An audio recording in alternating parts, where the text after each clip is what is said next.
PYX 106. 1-800-LAW-1010, 1-800-LAW-1010.com. On the phone, Mr. Paul Harding from Martin Harding Mazzotti. How you doing, Paul? Good morning, guys. Great. Paul, before we talk law, what did you think of throwing the ball on the 1 yard line for the Seahawks? You know, I've heard everything about that, but if I just remember the end of the first half, and they didn't go for the field goal, and they got the touchdown. So, you know, consistently, they were doing that kind of thing, and it was working. So, yeah, in hindsight, they do it differently. But boy, the end of the first half made me think that that's not such an outrageous call. Yeah, there you go. I'm one of the few people too that say you couldn't have run the ball 3 times time-wise with 1 timeout, so you had to throw it. So I'm kind of on board with that. Still.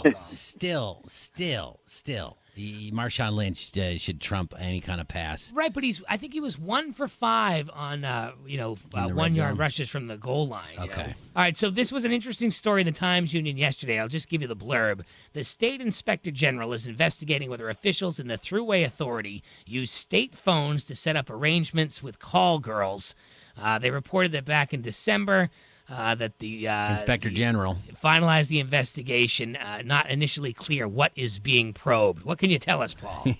Well, you know, you get nervous when you have these daily news reports and nobody else seems to know anything about it. But we do know that the executive director and the CFO left at the end of the year, and we do know that there's an investigation pending. We had no idea what it was about.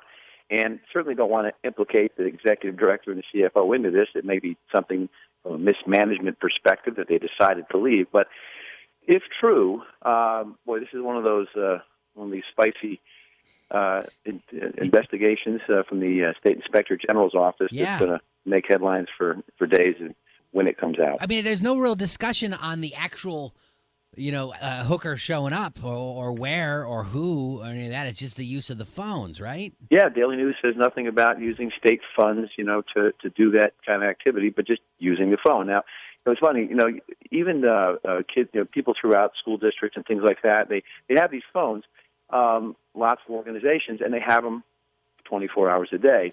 So during the day, most of their calls are going to be business related, but they're using the phones and sometimes, again, downloading inappropriate pictures or just sometimes getting an off-color joke from even a friend, right, can get somebody in trouble. So I think people need to recognize that when they, get something on their phone or use their phone and they work for an agency or a school district, that could, and under the microscope, get looked at and look pretty bad for them. Have you, Cantor, you ever used a company phone for personal business, whether it be radio or another line of work? I call all my drug dealers from the company phone because I don't want that to come back to me. No, but what would be the charge? Just using state property, but you didn't. Or is there federal law versus state law? Or yeah, it's going to be equivalent to using a state car, phone, or opportunity for illicit means, because the genesis of the claim is that it's illegal to be calling prostitutes, and therefore not a lot of money here. We're talking about some minor amount of minutes or time or texting was state property was used. So it's one of there's not a lot of dollars, I guess, were generated and used for this purpose, but the fact that it was a state phone, it's going to be enough to get a charge, and the charge, might be a misdemeanor, so it might not even, carry with it any type of jail sentence. But watch your P's and Q's when you're doing that. I mean, I know on this radio show, and it's not a state job, but it's a big company, and we don't pay the bills, and we'll collect calls from prisoners, we'll collect calls from hookers. Doesn't matter. We'll put it on our dime because we're journalists, Paul. You have that out. Absolutely, you do.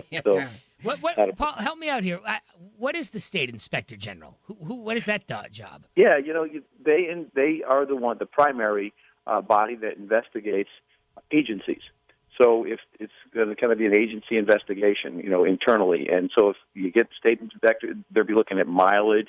If people are submitting mileage or submitting hotel receipts, so they sort of inspect themselves. It's not private companies; they just go within state government. Who inspects the Inspector General's stuff? business? Good question. Yeah, by statute, the state legislature, but I don't know. Beyond that, I don't know any specifics. Yeah. Woo, that's rich, huh, Paul? All right, Paul Harding from Martin Harding and Mazzotti, 1-800-LAW-1010, 1-800-LAW-1010, and 1-800-LAW-1010.com. Paul, I'm in San Diego visiting my brother. When I get home, I got to call you. I got a weird lease agreement from my landlord. Uh-oh. Who, like, if I agree to a lease like in the next 12 hours, it's one price, and if I wait 13 hours, it's another price.